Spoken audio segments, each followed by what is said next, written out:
Hello, it's the bedding in. I'm a late substitute for the not late Neil Atkinson. I've got Kev, I've got Cam, I've got Mo, and we're bedding in, Neil tells me, to talk about how we feels about Jurgen.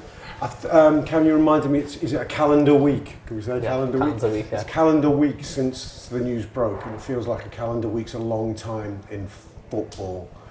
Where were you when the news broke, first of all? In work, and it just sunk to my seat. It was honestly like awful. I thought it was, I know so many people have said, they thought it was like a bit of an AI joke, our Twitter being hacked, and generally had to check, and then the group chat started coming in. I was like, oh my God, like it's actually happened. And I don't think it actually sunk in for a couple of days. I think it was the Norwich game, it felt like I had to, in a weird way, like it felt like a bit of like a therapy sort of thing. You had to just go to the ground. For a couple of days, it was just a bit like, as you just said just before we came on, you know, winning 2 games convincingly does help. I don't think it will it won't hit us, will it, for a while?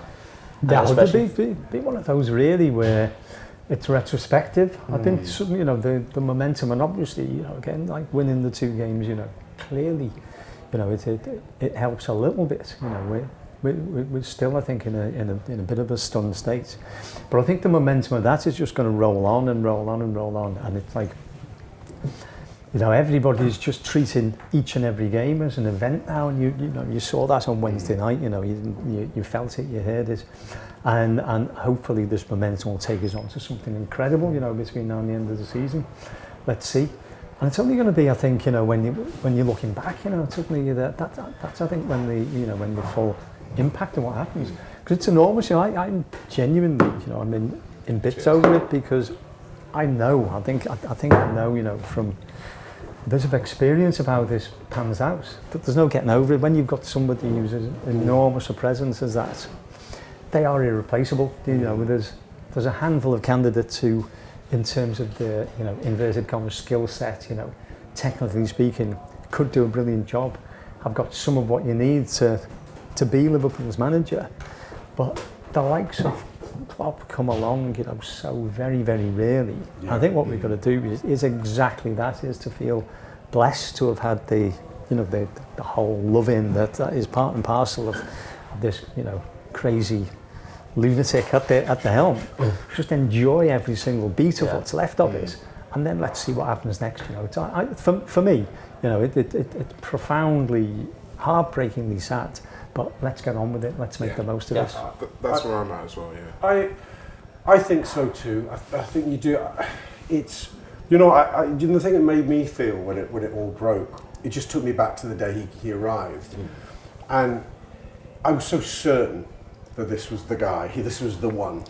I almost felt, you know, I'd come home. Do you know what I mean? The way people talk about true love when they've met the one. I thought this is the one that will make all that's gone wrong since Kenny.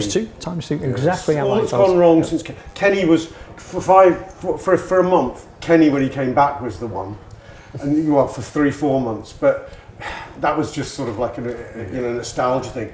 But when Klopp came back, I thought, and then. I've said this on another show. Brother-in-law of mine said after about 6 months of Klopp, and he'd already seen what we'd all seen, he went, I actually don't give a shit what happens next. I'm happy to fail with this guy. Quite frankly. He's just the one.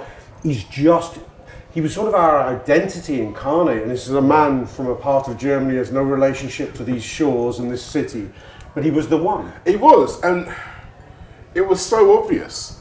Just from the day one, everything about him, and it wasn't even about the weird things, the quirks. Sometimes, like, I always think about when he was having a go at us for leaving early. Was it the Southampton game? He's like, I feel alone. And some people are like, oh, you don't do that here. And it's just like, well, he doesn't care. He does this here. And that kind of, well, I don't care what the rule book says. Going to the crowd after 2-2 with West Brom. Yeah, like that's Liverpool. Yeah. Like, you and I know this from coming here, and you guys know it from being here and being from here. But that whole idea of, no, like, this is how we do it. I don't care about what you think about how it's supposed to be done. And we don't care about what other people say about, oh, well, they're so desperate, they're throwing him with this guy. What do they know? He's all hugs and teeth and all that stuff.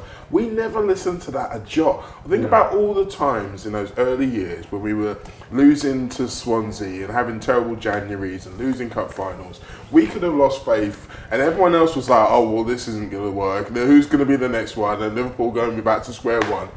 We never bought into it. YouTube, press the button, become a member of the Anfield Wrap from the heart of the city of Liverpool. The best way to enjoy all your Liverpool-based videos, everything you need, every single day. It is the Anfield Wrap.